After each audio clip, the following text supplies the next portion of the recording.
Hello guys, welcome to Fix Unlocked. So I am here with a problem that is taken from mechanics, and this is problem of center of mass, conservation of momentum. So in this question, a small body of mass m is at rest inside a thin and narrow tire of mass m and radius r, which is lying on a horizontal table with its plane horizontal.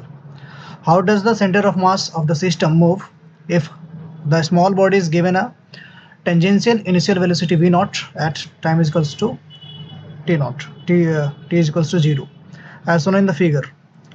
If after time t the velocity of tire becomes 0, then find time t. Also find the velocity, magnitude of velocity of the ball at time is equals to time t is equals to t by 6, capital T by 6. Neglect friction everywhere. So इस question में हमें दिया गया है कि हमारे पास एक tyre है जिसकी मास m है और रेडियस स्मॉल r दिया गया है, और एक छोटा सा बॉडी है, स्मॉल बॉडी है, जो कि यहाँ पे प्लेस्ड है, और इस बॉडी को tangential velocity v not they दिया जाता है. तो हमें ये बताना है कि इसका जो पूरे सिस्टम का सेंटर ऑफ मास कैसे मूव करेगा. फर्स्ट क्वेश्चन ये है कि सेंटर ऑफ मास कैसे मूव करेगा, वो बताना है. तो जैसे ही हम इस बॉडी को एक टेंजेंशियल वेलोसिटी v नॉट देंगे, तो अगर हम इस पूरे दोनों बॉडी को एक सिस्टम मान ले, इस पूरे बॉडी को एक सिस्टम मान ले, तो इसमें कहीं भी कोई भी फोर्स नहीं लग रहा है, कहीं कोई फ्रिक्शन नहीं है, तो कोई भी एक्सटर्नल फोर्स नहीं है. External force in X direction is 0, external force is Y direction is also 0, यानी कि acceleration of centre of mass तो हमारा 0 होगा. सेंटर ऑफ मास का एक्सेलरेशन हमेशा 0 होगा. तो जिस वेलोसिटी के साथ इनिशियली ये मूव कर रहा है सेंटर ऑफ मास, उसी वेलोसिटी के साथ मूव करता जाएगा. तो वेलोसिटी ऑफ सेंटर ऑफ मास हम निकाल सकते हैं इस फार्मूले से. तो हमारे पास जो वेलोसिटी ऑफ सेंटर ऑफ मास, जो इनिशियल वेलोसिटी जो आ रहा है, वो v नॉट बाई 2 आ रहा है, और आई कैप डायरेक्शन में centre of mass initially move कर रहा है.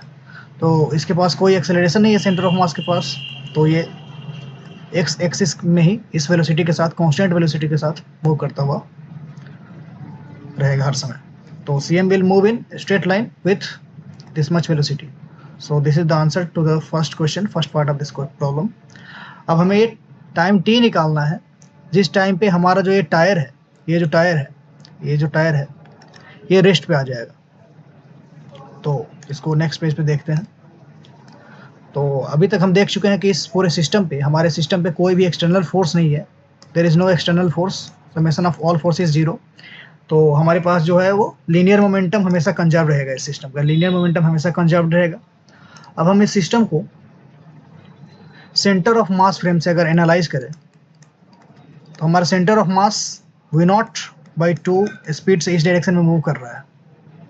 तो अगर हम इस सेंटर ऑफ मास पे बैठ करके देखेंगे, इस सेंटर ऑफ मास पे अगर हम बैठ करके देखें, इस सेंटर ऑफ मास पे अगर हम बैठ जाए, तो हमारे पास जो इसकी जो वेलोसिटी है, इसके रिस्पेक्ट में, इस छोटे मास का जो वेलोसिटी होगा इसके रिस्पेक्ट में वो होगा v not by 2 in this direction.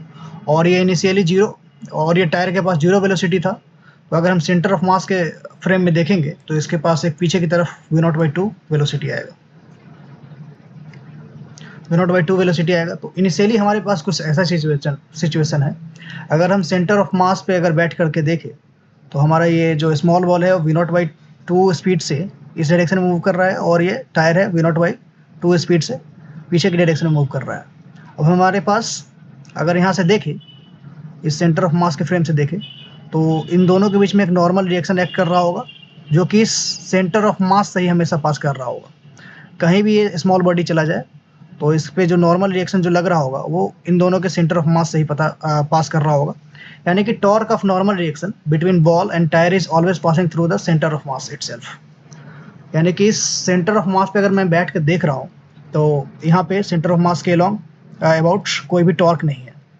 तो इस सेंटर ऑफ मास के अबाउट इसका एंगुलर मोमेंटम हमारा इस पूरे सिस्टम का कंजर्व होगा. तो अगर हम सेंटर ऑफ मास के अबाउट देखें, तो there is no force, external force कोई भी नहीं है, एक्सटर्नल टॉर्क कोई भी नहीं है. तो इसका एंगुलर मोमेंटम भी कंजर्व होगा और लीनियर मोमेंटम भी कंजर्व होगा. सेंटर ऑफ मास के about both of linear momentum and angular momentum both will be conserved. तो ये तभी पॉसिबल है जब ये हमारा जो ये पूरा सिस्टम है, ये जो दोनों सिस्टम है, ये स्मॉल मास और ये टायर, जब ये यूनिफॉर्म सर्कुलर मोशन इस सेंटर ऑफ मास के अबाउट अगर कर रहा होगा तभी पॉसिबल है कि ये दोनों लीनियर मोमेंटम भी कंजर्व हो रहा है और इसका एंगुलर मोमेंटम भी कंजर्व हो रहा है। यानी कि इस सेंटर ऑफ मास के अबाउट हमारा ये जो दोनों पार्टिकल है वो यूनिफॉर्म सर्कुलर मोशन इस v0/2 स्पीड से कर रहा होगा, ऐसे कर रहा होगा v0/2 स्पीड से। ये इधर आएगा तो इसका स्पीड इधर होगा। तो हम वेलोसिटी ऑफ टायर लिख सकते हैं, अगर हम सेंटर ऑफ मास के फ्रेम से देख रहे हैं तो वेलोसिटी ऑफ टायर को लिख सकते हैं velocity of centre of mass plus velocity of tyre with respect to centre of mass. अब हमें टी निकालना है, कैपिटल टी, जिस टाइम पे इस टायर का स्पीड 0 हो रहा है। तो मान लेते हैं किसी टी टाइम पे स्पीड 0 हो रहा है तो इसका वेलोसिटी ऑफ टायर 0 हो जा रहा है और velocity of centre of mass is always v0/2 I cap direction में। तो हमारे पास यहाँ पे velocity of tyre with respect to centre of mass आ जाएगा। Velocity of tyre with respect to centre of mass आ गया हमारे पास -v0/2 आई कैप। तो फाइनली जब इसका जो स्पीड जब 0 हो जाएगा तो इस टायर का स्पीड सेंटर ऑफ मास के फ्रेम में अगर हम देखें तो पीछे की तरफ होगा। इनिशियली अभी शुरू में t=0 पे इस टायर का स्पीड अभी भी v0/2 है, माइनस आई कैप में है, और जब इसका स्पीड जब 0 होगा तब ये एक चक्कर घूम करके एक कंप्लीट रिवोल्यूशन करके इसका स्पीड फिर से v0/2 माइनस आई कैप डायरेक्शन में होगा। यानी कि इसका वेलोसिटी 0 होने में तक ये पूरा एक कंप्लीट रिवॉल्यूशन कर ले रहा है इस सेंटर ऑफ मास के अबाउट। तो इस पूरे प्रोसेस में कितना टाइम लगेगा, जितना इस मास को एक कंप्लीट रिवॉल्यूशन करने में लग रहा है इस सर्कल के अबाउट, सर्कल पे मूव करते हुए वही टाइम लगेगा। तो इसका कैपिटल टी हो जाएगा 2πr, कितना डिस्टेंस मूव कर रहा है 2π × r, 2π, और इसका रेडियस हो जाएगा r/2 चूँकि इसका डायमीटर r है, एंड कितने वेलोसिटी से मूव कर, कितने स्पीड से मूव कर रहा है v0/2 से, तो 2πr/v0/2। तो इसका जो वेलोसिटी, टायर का जो वेलोसिटी जो 0 होगा वो 2πr/v0 टाइम पे 0 होगा। कैपिटल टी का वैल्यू हमारे पास निकल के आ गया। So this is the answer of second part. अब हमें निकालना है थर्ड पार्ट में, इस प्रॉब्लम के थर्ड पार्ट में, कि हमारा जो ये स्मॉल बॉल है वो t0/6 टाइम पे इसका स्पीड कितना होगा। तो इसके लिए हम देखेंगे आफ्टर इनिशियली हमारे पास ये जो टायर है इधर की तरफ में मूव कर रहा है और ये बॉल इधर की तरफ में मूव कर रहा है। यूनिफॉर्म सर्कुलर मोशन इसके अबाउट करेगा। तो t/6 टाइम में ये बॉल कितना एंगल मूव कर गया होगा वो हम निकालेंगे कैसे। जितना ये आर्क चला होगा डिवाइडेड बाई इसका रेडियस, आर्क बाई रेडियस, कितना आर्क मूव किया होगा, टाइम इनटू स्पीड, इतना डिस्टेंस मूव कर रहा होगा, यानी इतना आर्क ये मूव कर चुका है, डिवाइडेड बाई इट्स रेडियस। सो ये π/3 एंगल मूव कर चुका है। हमारा जो टायर है, हमारा ये पूरा जो सिस्टम है वो π/3 एंगल सेंटर ऑफ मास के अबाउट π/3 एंगल रोटेट कर चुका है। तो स्मॉल t = t/6 पे हमारा जो सिचुएशन होगा वो टायर स्मॉल बॉल का स्पीड इस डायरेक्शन में होगा और हमारा जो ये टायर है यहाँ से मूव करते हुए इस डायरेक्शन में आ गया होगा। तो यहाँ पे अगर हमें इसकी स्पीड निकालनी है बॉल की तो हम फिर से लिख सकते हैं velocity of ball can be written as velocity of centre of mass plus velocity of ball with respect to centre of mass. तो हमें ये पता है कि सेंटर ऑफ मास का जो स्पीड है हमेशा वो है v0/2 आई कैप डायरेक्शन में, और यहाँ पे ये हमें पता है। तो v0/2 आई कैप डायरेक्शन में this is velocity of centre of mass.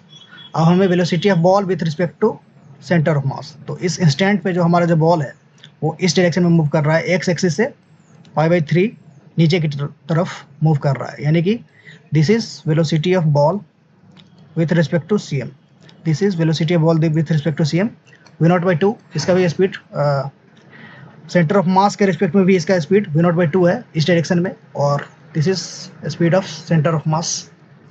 तो इसका अगर हमें नेट वेलोसिटी का मैग्नीट्यूड निकालना है तो इन दोनों वेक्टर को हम ऐड करके इसका मैग्नीट्यूड निकाल देंगे। तो velocity of ball can be written as, ये दोनों वेक्टर के बीच में 60 डिग्री है तो इसका मैग्नीट्यूड निकाला जा सकता है √a² + b² + 2ab cos θ से। तो इस इंस्टेंट पे जो इसका स्पीड का जो स्पीड होगा वो होगा √3/2 v0। So this is the solution of this problem.